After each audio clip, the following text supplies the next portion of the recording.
So I'm here with Tim Sackett. And Tim, first of all, I'd like to thank you for joining me. And could you just give a quick introduction? Who are you? What's your background? What do you do? Yeah, so I run Tim Sackett out of the US. I run a staffing company, IT engineering staffing out of Michigan. But I've also been writing and kind of being an analyst in this space for about the last decade. So I write every single day at my blog, timsackett.com, but also wrote over at Fistful of Talent. And then really about 4 or 5 years ago, got into the HR tech space really big in terms of demoing and writing about products on my blog, more for my own education, but also to educate the audience. And it really took off.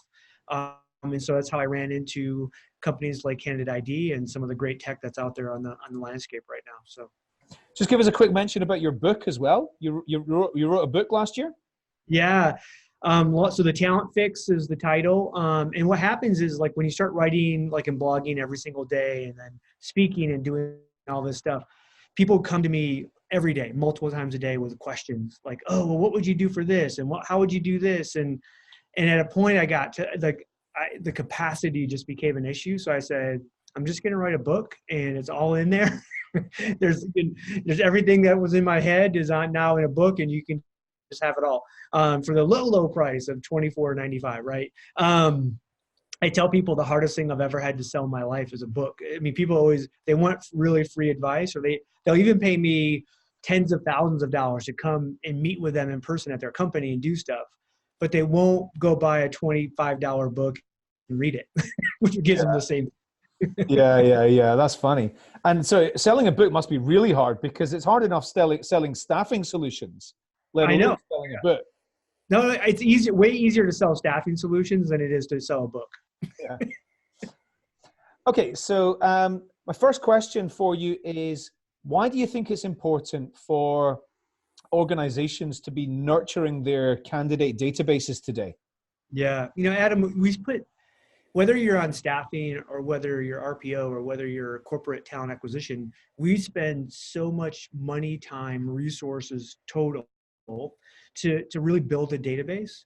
And then for me, it's probably the most underutilized tool that we have is actually using the own database that you have. For just one overall, everybody that's in your database at some point says, hey, I want to come work for you. I love you, whatever that might be. So they know you, you know them, or at least they know you. You might not know them as well. And they might not have the experience that you need right now, or they have the experience that you just don't have an opening for. But like they get into the database, and if you don't use them right away, they just die, right? Our databases are just candidates that went there to die, basically. And so for me, one of the reasons, that I love, this part of the technology of being able to nurture talent pipelines is just that, of saying, we already put all this investment into gathering these candidates. Why are we not utilizing more and more of these? And I saw some research recently that showed, because everybody that talks to me in the talent acquisition space is always, we need more candidates. We need more candidates. It's very rare right now where they go, we have too many candidates. It happens, but for the most part, everybody needs more candidates. And there was some research done right now that if you engage 100% of those people who've engaged with you, you probably need about half the candidates that you actually think you need. But we don't. We just, every single time an opening comes up, we just act like it's brand new again and try to go out there and see who's active, versus engaging the candidates that we already have and making sure we get the most out of that investment that we can. Yeah, absolutely. Agree with all of that. My second question for you is, what was it that was interesting to you about the Candidate.ID investment round that kind of prompted you to get involved? I think one is probably the rarity of seeing a really I get to look at all kinds of tech, right? And I probably demo upwards of 150 different technologies in the space every year. And so I see a lot of really good technology. I see a lot of vaporware. And then once in a while I see tech that I go, that nobody else is doing it like this company, right? And for me, when I first looked at Candidate.ID last year, I automatically, when I saw that, was like, this is a game changer. You guys have just a great tech.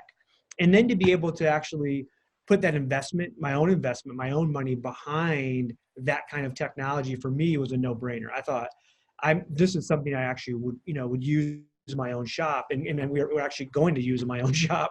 And so when I get to that point where if I can have a piece of technology that I believe enough in to use in my own tech stack that I can now invest in, that's just a perfect. I mean, if I know it works and I'm going to use it, I might as well put my money where my mouth is. Terrific. Tim, thank you very much for your time this afternoon. For sure. Thanks, Adam.